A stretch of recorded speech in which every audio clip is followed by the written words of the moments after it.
This past week, someone asked me a question, and it was a good question. So I thought that perhaps this should be the starting point for our discussion tonight. In the end of last week's parsha, we have the story of the Akedah. And after the Akedah, it says, Vayhi it was, Acharei hadvarim ha'ela, that after these words, after these events, Vayugad l'Avram lemor, it was told to Avram the following news. Hine yolda Milka gam hi banim lenachar achicha. That Milka gave birth to children to your brother Nachar. So Avram received the word that nephews were born to him. So who were these nephews?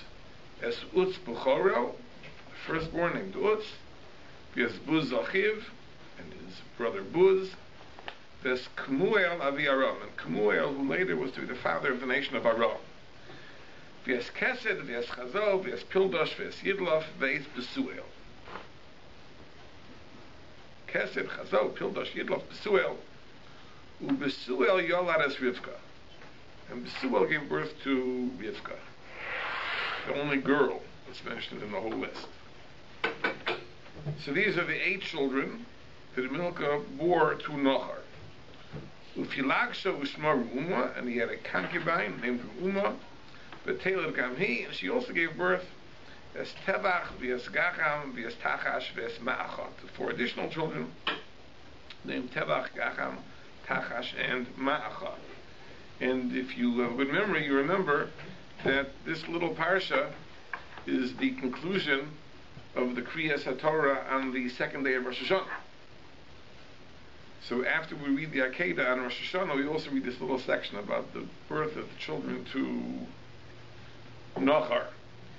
Now, if you ever need a short vart for Rosh Hashanah, something snappy that will not bore your guests at the table, so I'll tell you just a short vart that the Oev Yisrael, great Hasidic Rebbe, said that what is the relevance of this little section to Rosh Hashanah?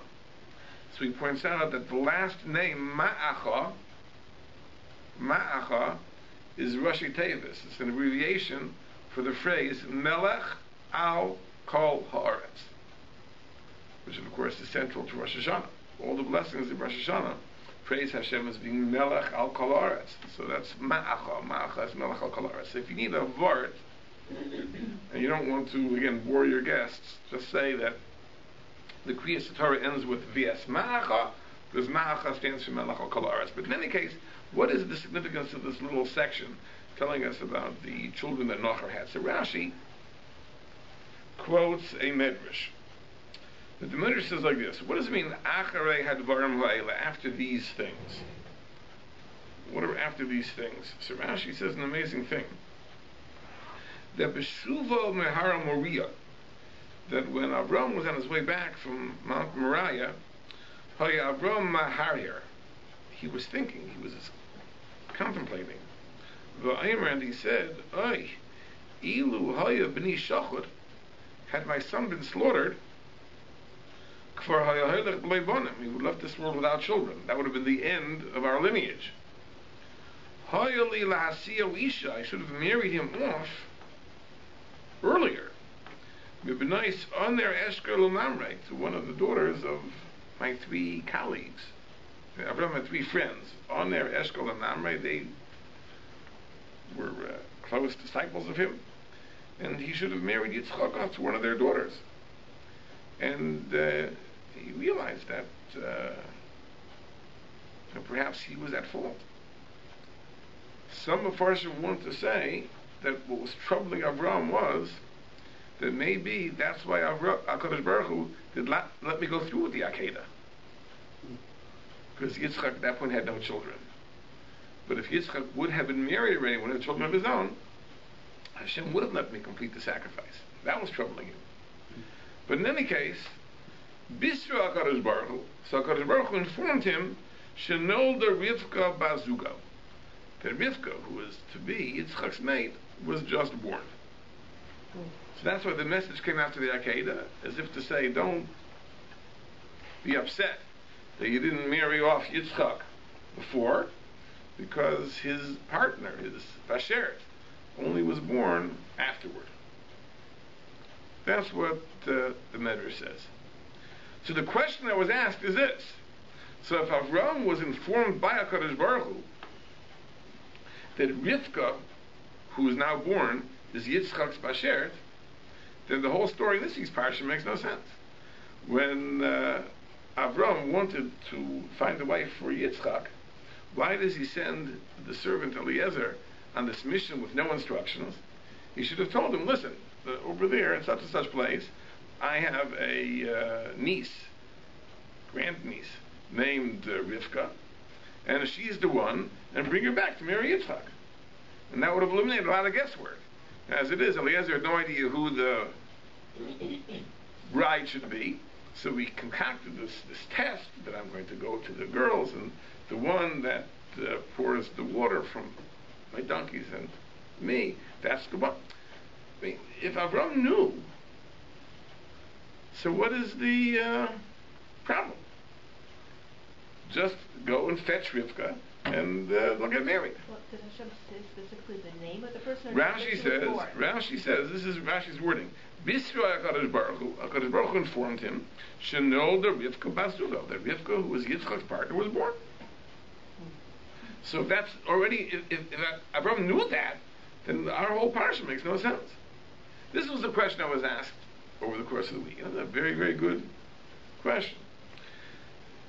The only way out I had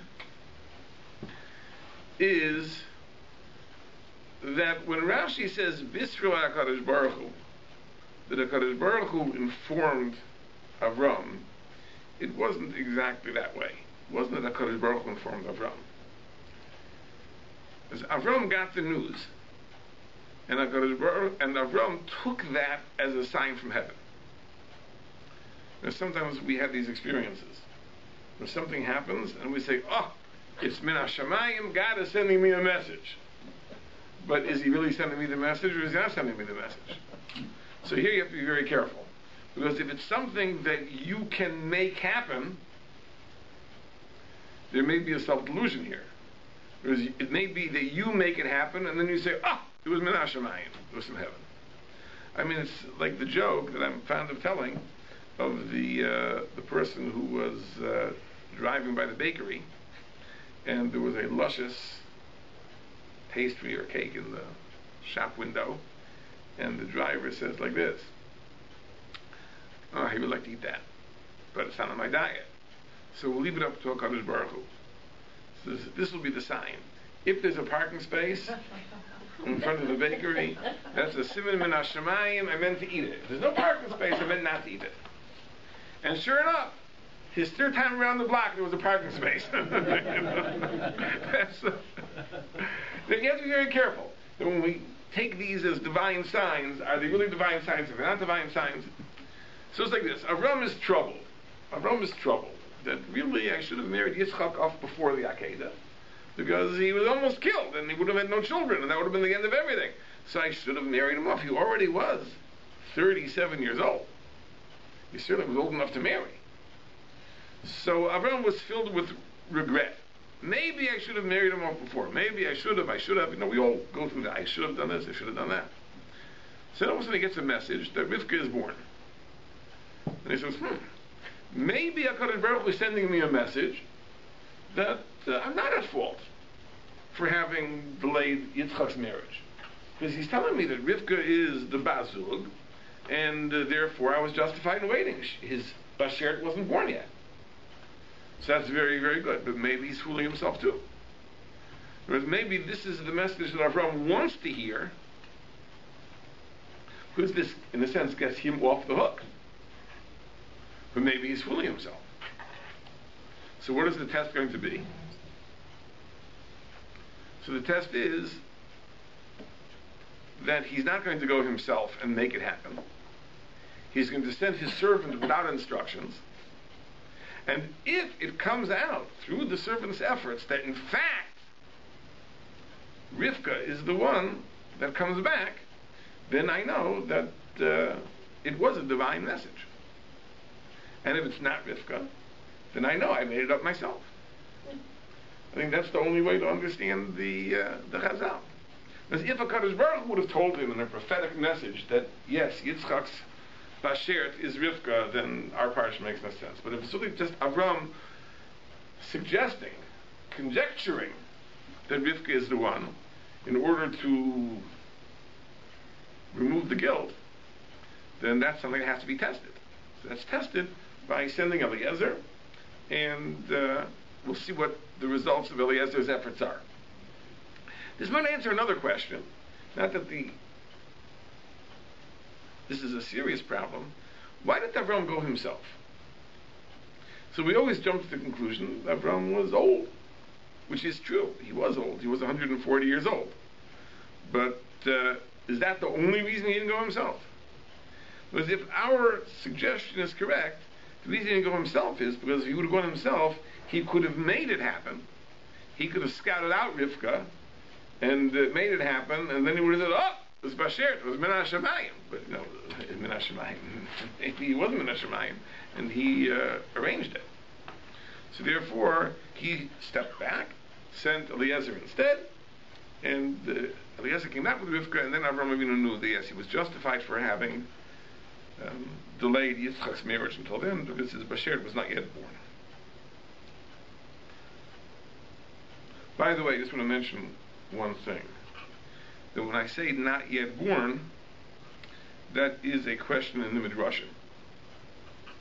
You see, when it says here that Avram got the word that Rivka was born, it's true, he got the word after the Akedah. But was she born after the Akedah?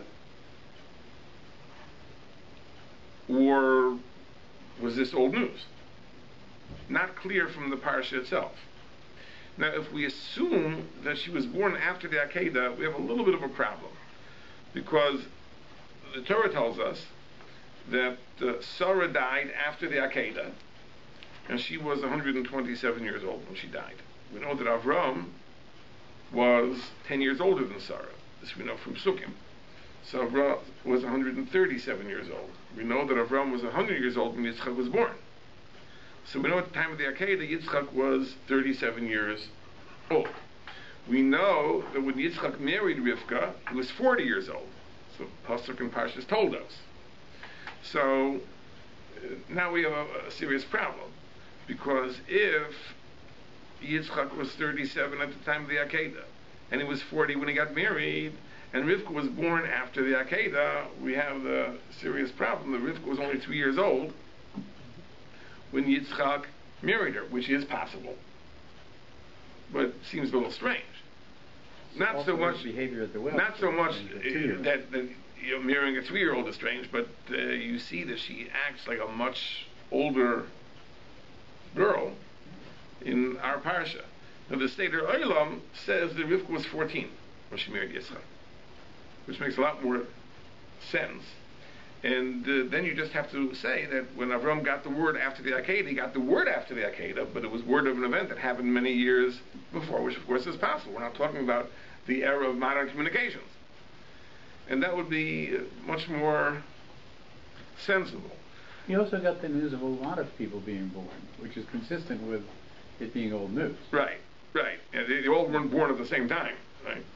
Now, what it points to is an interesting question, and we're not going to be able to deal with this question tonight, but it's something that is worth thinking about, which is the role of Medrash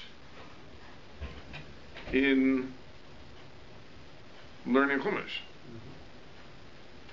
There are Midrashim that do go this way. That Rivka was 3 years old. Right? The Pshuto Shel Mikra would seem to go the other way. That we should accept the interpretation of the Seder Olam that she was 14. This would make more sense in the simple reading of the verses.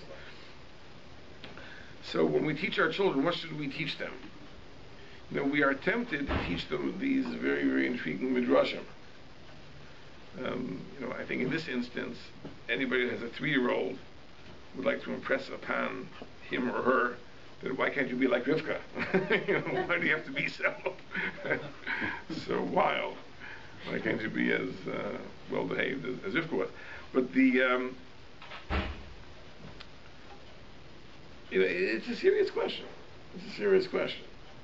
Sometimes the midrashim tell us things which seem fanciful, and there may be simpler interpretations than the medrash. So that's just an aside. But I think that the point is a point in either way. That Avram getting the news, Avram could have interpreted it as a divine sign, even if it had happened before, but he only got the news now. It's still a sign that Rivka is the Basur, but this is something that he wanted to have tested, and he sent Eliezer. Now our parsha talks about the mission of Eliezer, the second half of the parsha, and I'd like to share with you some assorted thoughts about this. Number one, there is a vertel, which is in the Hasidic work Be'er Mayim Chayim, Hasidic Sefer, and Reb Chaim Brisker, who was by no stretch of the imagination a Chassid, was very fond of repeating this thought over. Now sometimes it almost seems that the Hasidim and the Misnagdim didn't look into each other's books, but this particular thought of the Be'er Mayim Chayim, Reb Chaim Brisker used to quote fondly. He says it's an interesting thing that this servant Eliezer, who by the way is not named in the parsha, the pasuk says that he was Zakan Beiso, he was the elder of the household, Hamoshel B'chol Asher Lo. He controlled everything that a realm possessed, meaning the entire household was given over into Eliezer's hands.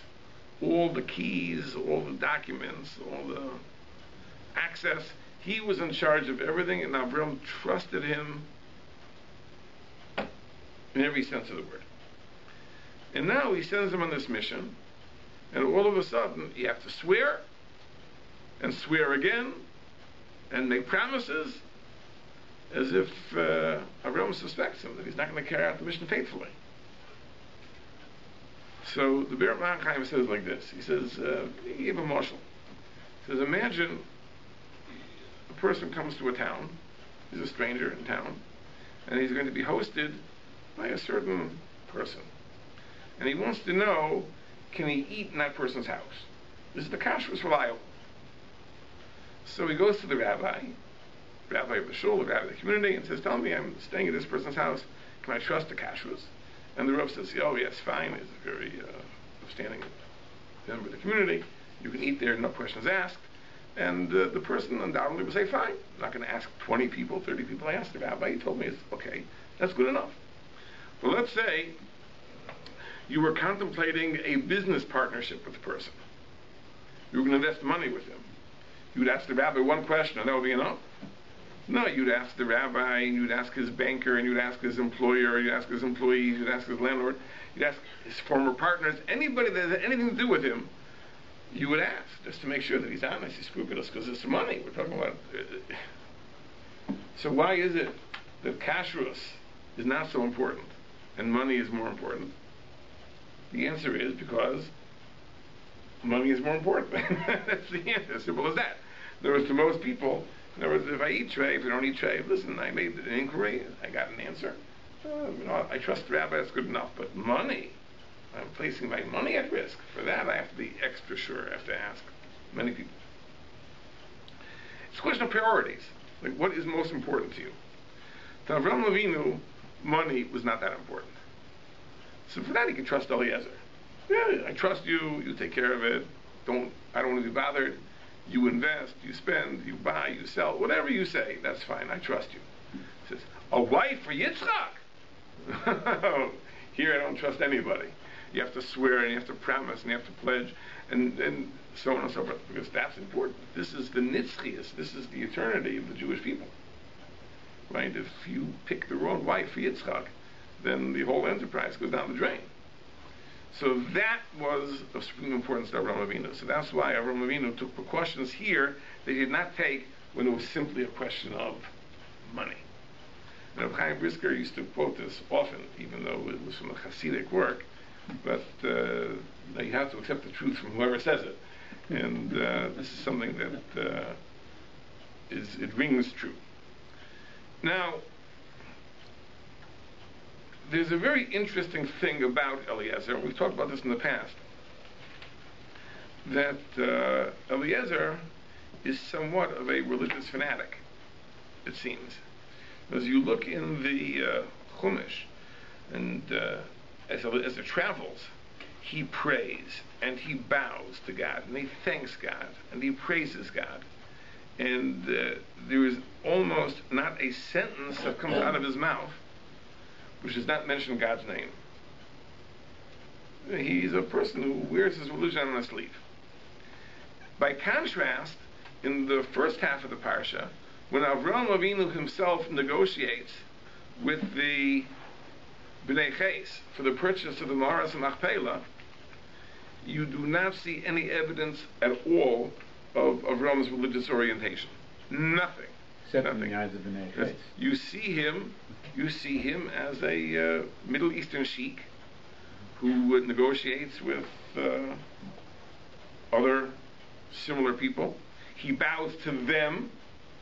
He bows to them in gratitude, and he speaks to them very respectfully and doesn't haggle over the price. Whatever they recommend, he's willing to pay. There is no religion that Avram demonstrates. But Eliezer, on the other hand, it's evident. It's exposed.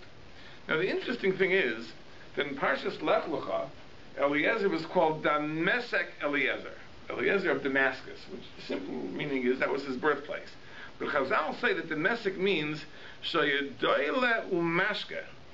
He would draw from the well of Avram's wisdom and give others to drink. That means whatever Eliezer taught was really rooted in the teachings of Avram. And it seems very, very bizarre that Avram is so private and so concealed in his religiosity, and Eliezer is so open, and yet we say that Eliezer is really just transmitting Avram's message. Now Sfas Emes says a very, very deep thing. He says that the Avodas Hashem of Avram Avinu was Bilti Lashem Levado. He directed his service of God to God alone. And sometimes we fall into the trap of not doing that, especially those of us who are professional Jews. You know, I'm a professional Jew. My job is to be a Jew. So us professional Jews sometimes fall into this trap. We don't pray to God, we pray to our congregants. Because when we are alone, when we are on vacation, we daven one way, but if we're in the shul, in front of a whole crowd, we have to pray with more fervor, because now we are expected to be role models. So who are we really praying to? If we were really praying to the Ribono Shel Olam, then we would pray that way even if we were alone. But, I mean facetious, but you get the point, right? We're partially praying to our audience, right? We want them to admire us, to respect us, to emulate us. You know, we want to inspire them. So there are considerations which are not totally l'shem shamayim, totally for the sake of heaven. This is a fact. This is a reality. A painful reality, but a reality nevertheless. But Avraham Avinu was not that way. How did he acquire such a following? It was Bilti Lashem Levado, because the truth comes out. We'll get to that in a second. It was Bilti Lashem Levado. His service of God was totally between him and God. You could follow Avram around an entire day and you would not see anything unusual, nothing overtly religious or spiritual. In his dealings with the Bnei Ches, you see nothing. You know, it's very, very interesting. I'll just mention that one of the early Hasidic groups, the Karliner Hasidim, the Stolner Hasidim, are renowned for the way they pray, which is screaming. If you go into the Stolner Beis Medrash in Eretz Yisrael in New York, this is how they daven. They daven screaming. You know, they'll stand there.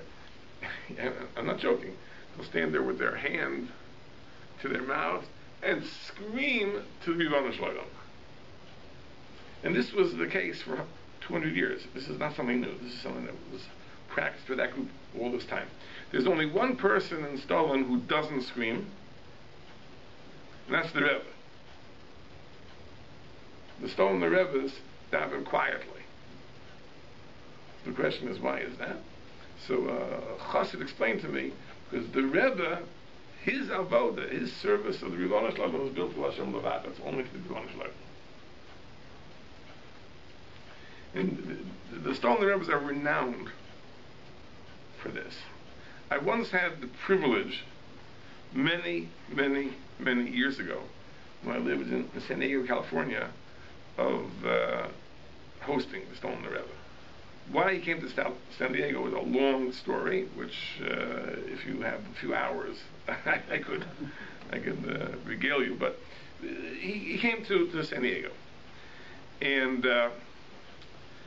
he was traveling incognito. No one was supposed to know that he was there, but a few of us knew he was there. And he was in my house. And, it was a very interesting experience. But part of the day that he was there, a friend of mine was driving him somewhere where he had to go. Now this was just at the time that the Soviet Union had collapsed. And Stalin was very involved in the Soviet Union, especially in Kiev, where Rabbi Bleich, the chief rabbi of Kiev, is a Stalin Chassid, and for many years they were very involved there. And so this person that was driving him wanted to hear a little bit of the inside story, what was really going on in Russia with the Stalin Chassidim and the government and this and that. So he asked the Rebbe, says, "Tell, what's really going on in the Soviet Union?" So the Rebbe says to him, "I understand that San Diego, there are a lot of military installations, which is true. So perhaps there'll be some cutbacks now that the Cold War is over." You know, such a banal observation. So the person driving said, no, I want to know what's going on in Shemayim. So the Rebbe shrugged his shoulders. I should know what's going on in Shemayim? Doesn't know anything. He probably didn't know. But their style was always this way. Now I remember reading when the Lubavitcher Rebbe, Zecher Tzaddik Libracha, was sitting Shiva for his Rebbetzin. So all the Rebbes came to Menachem Oval and to offer words of consolation. So they had recordings, tape recorders to record the conversations, you know. So every Rebbe that came discussed with Lubavitcher Rebbe lofty things, you know, mysteries, the Zohar and Kabbalah and who knows what, the Neshamas, right?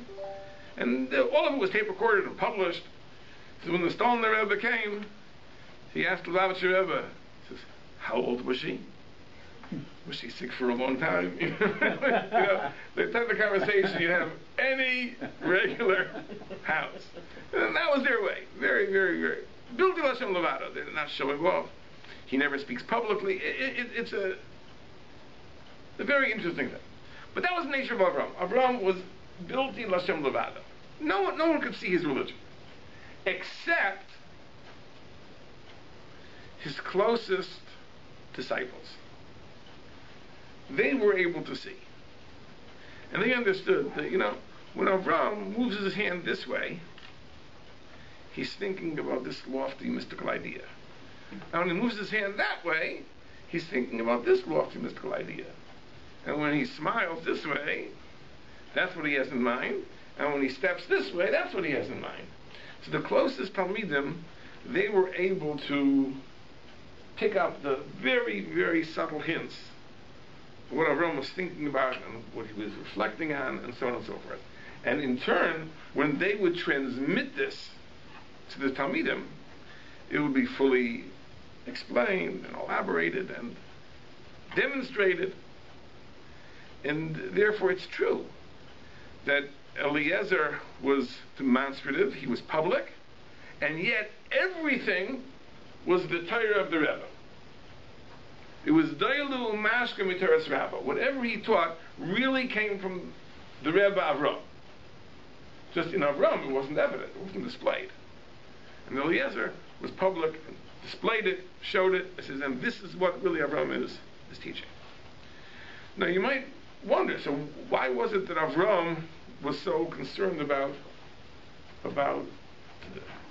concealment, and Eliezer wasn't worried? So there's one possibility I'd like to suggest.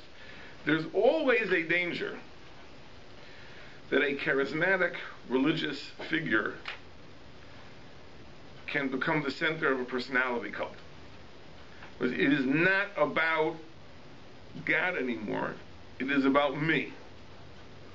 And experience has shown this. This is often the case. That people that are religious people become the centers of their groups and their cults. And therefore, sometimes it's necessary for that charismatic leader to bend over backwards as if to say, don't follow me. Don't follow me. You know, it's interesting. There probably was no person who was more watched than the Lubavitcher Rebbe Zecher Tzadik Livracha. But there are many, many, many testimonies to the fact that he tried, I would say quite unsuccessfully, but he tried often to prevent that from happening. You know, he was very, very, very critical of the people that turned this into that type of personality cult. You know, to the point that even times that he just had to scold the people for standing there and watching him. You know, like in his base midrash, there was all the kids were standing watching them. He would just say, "You have nothing to do with take out a tillum and say tillum. Don't stand here looking at me." Right? You know, that's not what it's all about. But that's only the center. But the followers, the Talmidim, right, since they aren't directing attention towards themselves, but rather towards the Rebbe, they don't have to have that hesitation. So there was no danger. Eliezer wasn't turning himself into the center of attention. He was turning Avram into the center of attention. For Eliezer, that wasn't a consideration. If Eliezer could be public, he could be dolo mashka, he could display the Rebbe's values, that was acceptable. Avram Avinu had to be more reticent. Okay, that's one thought. Another thought I'd like to share with you is this. There's a famous medrash, Rashi quotes, that says that when Avram gave the mission to Eliezer, Eliezer raised a question, an objection. He said, what if the woman doesn't want to follow? You know, I identify the woman, she doesn't want to come. So should I bring your son there? God forbid. So Avram says, no.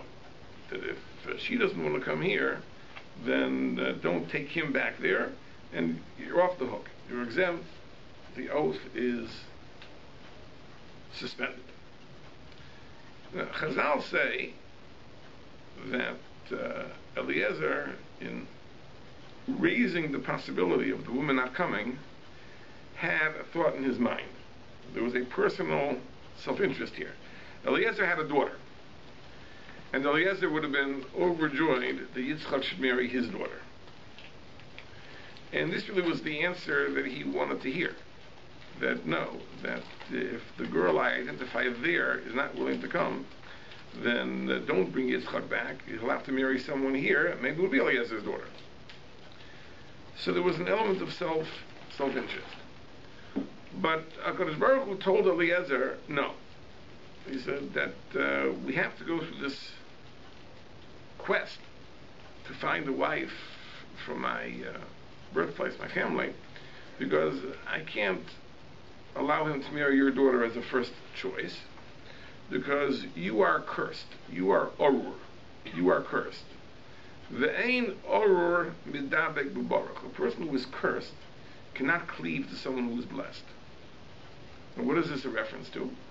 We know in Parshas Noach, we know that Noach had three sons, Shem, Cham, and Yafes, And after the Mabul, a very terrible thing happened. Noah planted a vineyard, and he got drunk, and he was unclothed.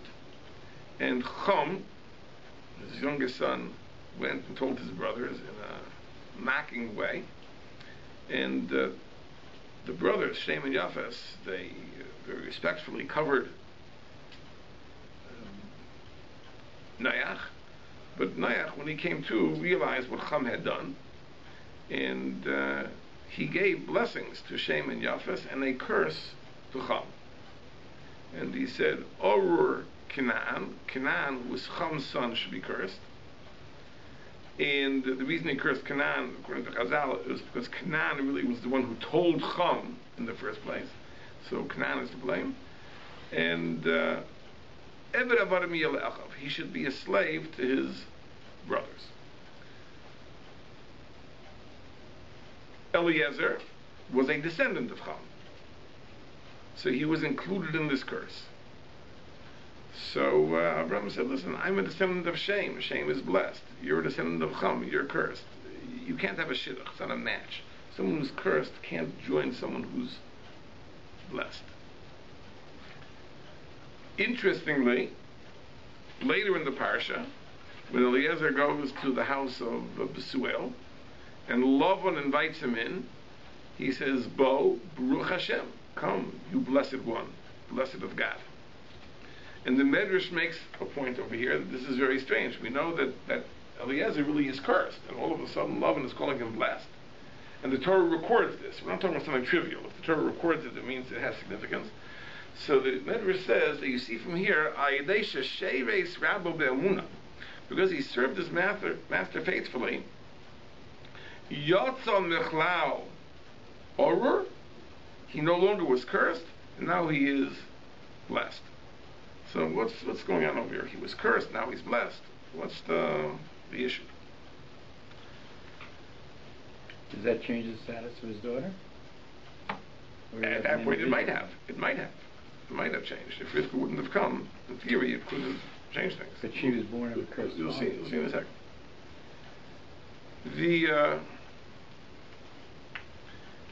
There's a medrash which brings a pasuk in Mishlei, which says that Eved Maskil Yimshoil Beven Mevish, that an understanding servant rules over an embarrassing son. It happens that an understanding servant rules over an embarrassing son. No, literally, it refers to the all too common situation where you have the millionaire's child who is totally irresponsible, totally wild, unrestrained, and who is given the job to control him. The father has one of his trusted servants put in charge of keeping the kid in line. So that's the Eved Maskil, the wise servant, Yimshel ben Mevish. He rules over the embarrassing child. But the Medrash interprets it this way, that Eved Maskil, the wise servant, is Eliezer. And the Ben Mevish, the embarrassing son, is Yitzchak. Why is he a Ben Mevish? Not because he's an embarrassment, because he embarrassed the entire world. Because no one was his equal. No one did what he did, as he offered himself as a sacrifice at Mount Moriah. No one ever did such a thing, and therefore he put the entire world to shame. So Eliezer is the Eved Maskil, the wise servant. He ruled over the Ben Mevish, meaning that the most important life decision that a person ever has to make is who to marry, and who made that decision for Yitzchak? Eliezer. So he's the Eved Maskil ruling over the Ben Mevish. Okay, that's the Medrash. But the Medrash, as an aside, says, why is Eliezer called a Eved Maskil? Why is he a wise servant? What was his haskalah? What was his tremendous insight? So the Medrash is like this, that he said, I know I have to be a slave. The question is, who should I be a slave to? Should I be a slave to a barbarian? Or should I be a slave to Avraham Avinu? So he said, it makes sense for me to be a slave to Avraham Avinu. That was the tremendous enlightenment. That was the insight, the brilliance of Eliezer. He understood it's better to be a slave to Avraham Avinu than to be a slave to a barbarian. So asks the Sfas Emes, that is not rocket science. If you have a choice of employers, you can either work for a barbarian or work for Avraham Avinu. It makes sense. You work for Avraham Avinu. He's a man. She treats you nicely. Like that's a tremendous haskalah. That's a tremendous genius. Rabbi Eliezer, he understood that it's better to work for Avraham than for a barbarian. So Vasema says, no, that's not the point of the Medrash. The haskalah, the tremendous insight, was the first thing that he said. I know I have to be a servant. You see, most of us do not accept our fate. Because we live our lives, and then we see that events are leading us in a certain direction. There is a certain inevitability. It appears as if these are the things which must be, and yet we fight it tooth and nail. We are unwilling to accept it. We are unwilling to accept it. A wise person understands that what is meant to be is meant to be. He accepts it, and he works within the parameters of that situation. That's a brilliant thing. That's a haskalah. That's an enlightenment. Not everybody understands that. Eliezer understood he had to be a servant. Why did he have to be a servant? Let's go back to the story of Chum. Chum was cursed that he should be a servant. Why should he be a servant? Because he saw his father's nakedness, and that seems a little extreme. Chazal tell us there was something more serious that took place there. It's a little hard to imagine, but according to the Medrash, Chum castrated his father. When it says that he saw his nakedness, it wasn't just that he saw his nakedness. He took advantage of the opportunity, and he castrated his father. Why did he castrate his father? So the Medrash says something astounding. The Medrash says that Chum suspected that Noach was planning on having another child. And he said that right now he has 3 sons, which means that the world will be divided 3 ways. And if there's another child, that means my share will go down from 1/3 to 1/4. It's not enough. I want a full third. I don't want to settle for a quarter. So by hook or by crook, I have to make sure that Noach will not have another child. And therefore he castrated his father. When you think about it, it's an amazing thing. It's such a selfishness. Look, we all want a little more than we have. I understand that. But if someone would offer you a quarter of the world, a quarter of planet Earth, so you wouldn't be satisfied? You say no. You'd hold out for a full third? I think a quarter is plenty. There's a certain egotism, a self-centeredness that Chum displayed. How do you rectify that? How do you reverse that? How do you solve that? It says you solve that by living a life which is devoted to the service of others. The only way to uproot self-centeredness is through service. That you have to live life as a giver, not as a taker. That's how you uproot this self-centeredness. And that really is what it means to be cursed. What does it mean to be cursed as opposed to be blessed? Right? Blessing means you bestow on others. You are blessed to the point that you feel you have such an abundance, such a bounty that you can give. Right? When you are cursed, it's because you are a black hole. Because you need to take in everything for yourself, and there's never enough. Right? The eye is never satisfied. So that is the idea, that until Chum's descendants would have their tikkun, until through being slaves and being devoted to the service of others, they would uproot every last iota of that self-centeredness, they could not be an appropriate shidduch for the household of Avraham Avinu, whose very hallmark is being blessed and blessing others and sharing and giving and being engaged in chesed. Doesn't work until the tikkun is complete. And again, an eved doesn't want to hear that. No one wants to hear that my life is to be devoted to the service of others. Everyone wants to be something in it for me. So the Gemara says an amazing thing. The Gemara says that avodim, slaves, were renowned for promiscuity. Avdo behafker nichle, that an eved wants to be loose in the area of sexuality. The question is, of all things, what is the special Yetzirah that servants have? Now the answer is, because if you're living a life where everything you do is to satisfy the needs of others, so you want, at least in some corner of your life, there should be something which you do for yourself. So what is the most self-indulgent thing that a person engages in? That's arayas, promiscuity. Like promiscuity is the most self-indulgent form of sexuality.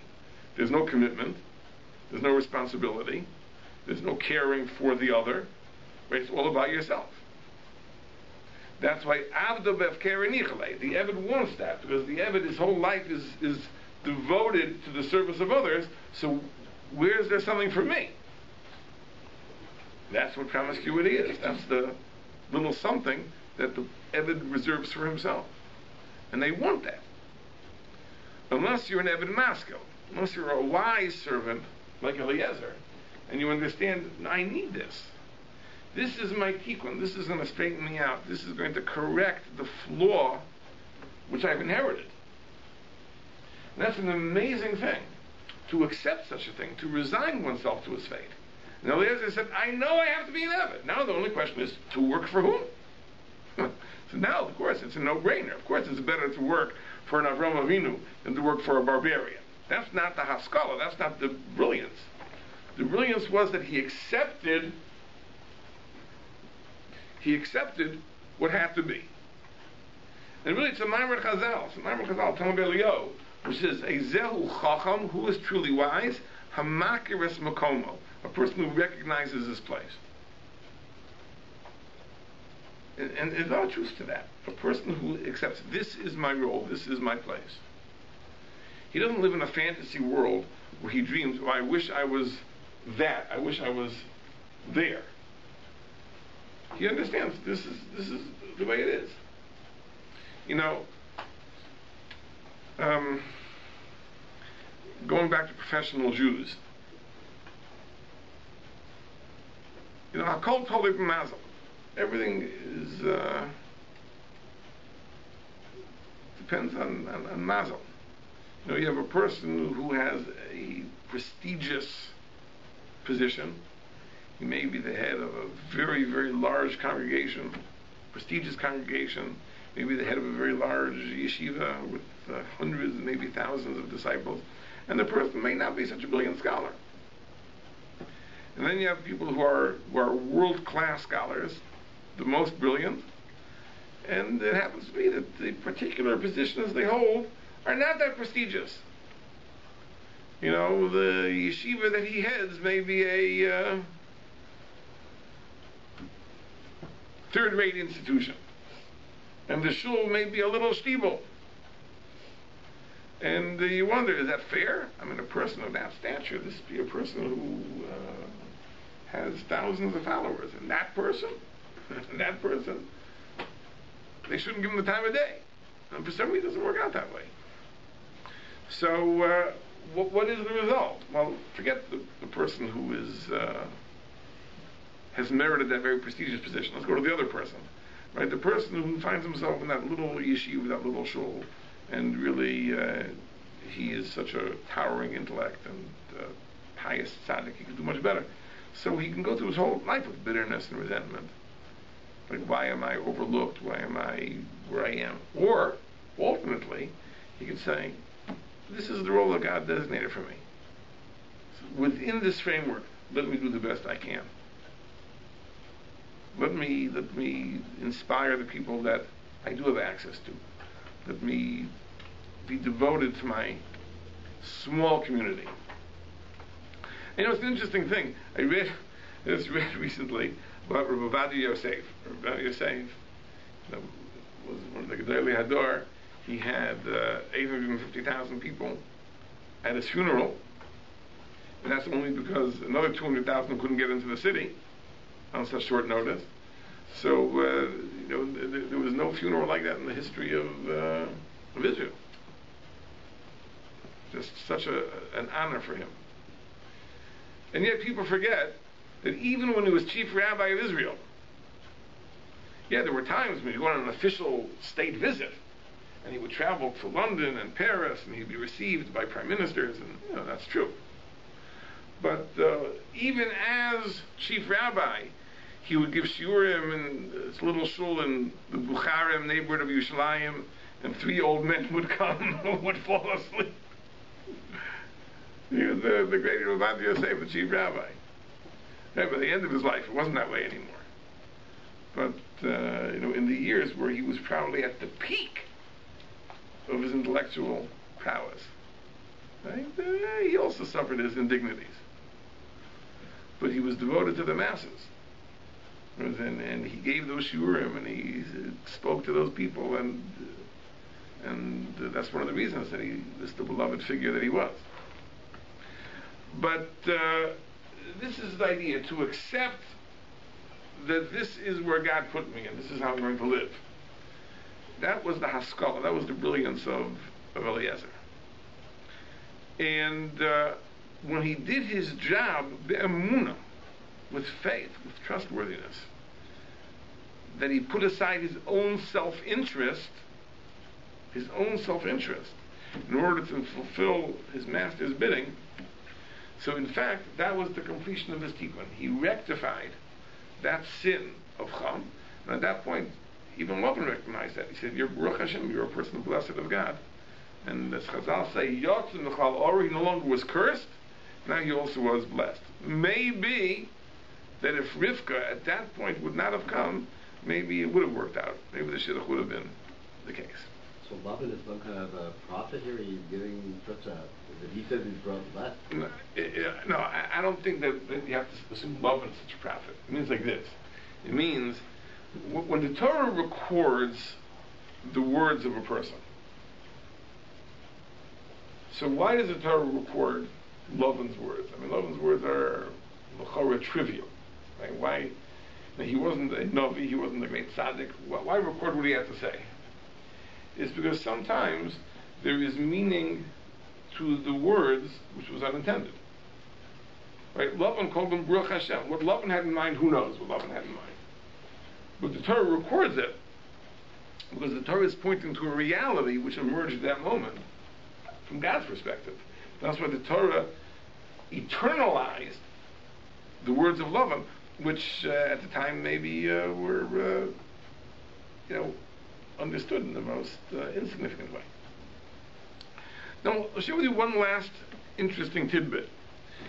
Now, this observation that there was a self-interest on the part of Eliezer is from the fact that the word ulai, perhaps the woman won't want to come, is written in one place without the vav. Ulai normally is spelled aleph vav lamed yud, but here it's spelled without the vav, aleph lamed yud, and therefore can be also read elai, meaning to me, as if to say that maybe she won't come, and then Yitzchak will come to my house and marry my daughter. But interestingly, where is this hinted to? You see, the story of Eliezer is repeated twice in the Chumash. The first as it happens, and the second time as he repeats it to Rivka's family. And the fact that it's repeated twice is self-astounding. The Gemara points out that there are fundamental halachas of Torah that are derived from a single extra letter. And here the Torah devotes verse after verse after verse, not only to the story, but to the repetition of the story. I mean, the Torah could have said ditto, ditto, or that Eliezer told the whole story, not repeat the entire story. But Chazal say that we see from here that Yalfa Sichas and Shlav the Avos, that even the conversation of the servants of the Avos is beloved to HaKadosh Baruch Hu. And that's why the Torah gives us so much space. But the Eli, the hint to the fact that Eliezer had some interest, is only alluded to the second time around, when Eliezer repeats the entire story to Rivka's family. But the first time, as the story happened, when he was standing before Avram, there was the Ulai is with the Vav, and there's no implication that Eliezer had any self-interest. So why is that? How do you understand that? So I want to share with you in 5 minutes two opposite interpretations. Two interpretations whose assumptions are polar opposites. The first is from the Rav Dessler in the Michtam Eliyahu. And he says the following. He says that, there is a tremendous power that a person has of self-delusion. A person can really fool himself. And a person can be plagued with self-interest and not even be aware of it. The person can be acting totally in self-interest, and he genuinely thinks that he is acting 100% altruistically.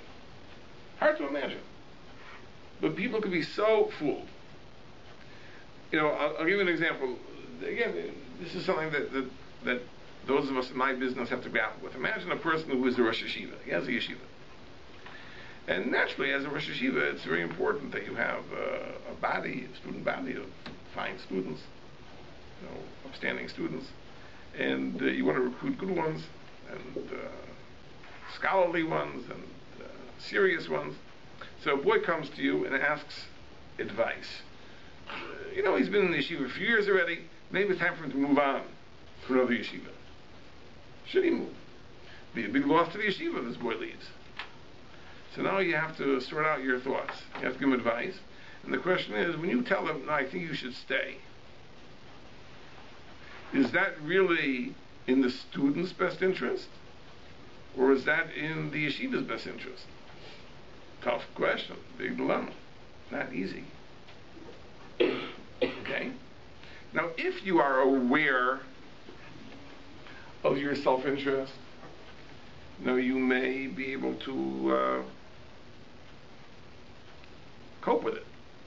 You may tell the boy, listen, this is a decision which I don't feel I can give you an unbiased answer to. Because obviously I have some self-interest here too. I would like to have you remain in my yeshiva. So I think that you better discuss this with that person who may not have the same cheshboinus, the same self-interest. Or you may say, listen, I can't tell you one way or the other because I have my own interests, but I can list for you the factors that should go into the consideration, and you should assign the weight to the various factors as you see fit. I'll just give you some extra insight that will help you conceptualize what the issues are, but obviously their relative weights for you may be different than they are for me. And whatever, that's if you're aware. But if you're not even aware of the self-interest, then you will tell the boy to stay, even though you are you're 1,000% convinced that this is in his best interest, and you are not acting in any way to advance your own considerations, but you'll be fooling yourself. So Dessler says like this, that when it was still a genuine issue, because it was up in the air whether Eliezer would successfully identify the wife for Yitzchak, so then when he said Ulai, there was no hint to his having been plagued with self-interest. Why? Because at that point it was so subtle and so beneath the surface that even he wasn't aware of it. At that point, when he said Ulai, he said the Ulai with a Vav. There was no double meaning. It wasn't Ulai Eli. It was Ulai Ulai. It was, maybe, and how will I achieve your charge? Only in the end, when he was on the verge of success, only at that point did Eliezer even realize, there had been a self-interest here. When it was not relevant lemaisa, when it wasn't relevant in fact, that's at the point that he was able to grapple. Maybe there was a self-interest over here. So that's what Rav Dessler says. So Rav Dessler points out is a very pessimistic view of human nature. In other words, he says that there is such self-delusion that you can be unaware of it, to the extent that when you speak, you are really convinced that you are 100% for the sake of heaven. There is not a bit of self-interest here. And it's only in retrospect you look back and maybe there was something that there was a personal interest involved. The Sfas Emes says the exact opposite. The Sfas Emes says that in the beginning, it's true, Eliezer had a daughter, but he was able to put aside his self-interest 1,000%, to the extent that when he said ulai, it did not mean elai. It was ulai. So why did he even mention the fact that he had a daughter when he was speaking to Rivka's family? So he wanted to impress upon them that they should know this is a shidduch that I wanted for my own daughter. Don't think I'm selling you a bill of goods. I'm telling you, this is a shidduch that I wanted for my own daughter. That's what the Sfas Emes says. That was the story here with Eliezer, right? But of course he was able to put aside his self-interest, right? So when it came, but at the end he said, you should know, I also have a daughter. So that's why is he mentioning it? Not because he was going to undermine the success of his own mission that Yitzchak should marry his daughter. It was to impress upon them, I'm not selling you a bill of goods. This is the shidduch I wanted from my daughter. So you should jump for such a shidduch. And that might have been the winning argument that got them to relent and let her go with Eliezer. So it seems that we have two opposite assumptions. Rav Dessler's assumption is that it's inconceivable that a person could put aside his self-interest to the extent that he would be totally altruistic. That even if he thinks that he is 100% l'shem shamayim, beneath the surface, there is something, there is an interest, there is a negia, so to speak. And so Sfas Emes says, no, it isn't that way.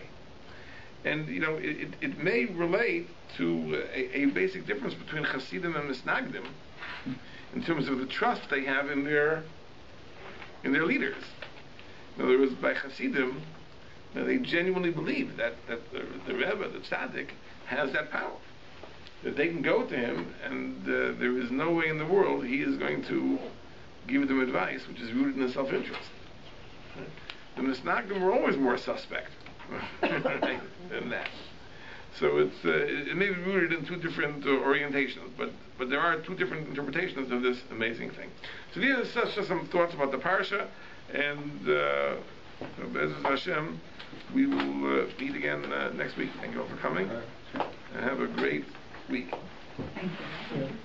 Shalom Aleichem.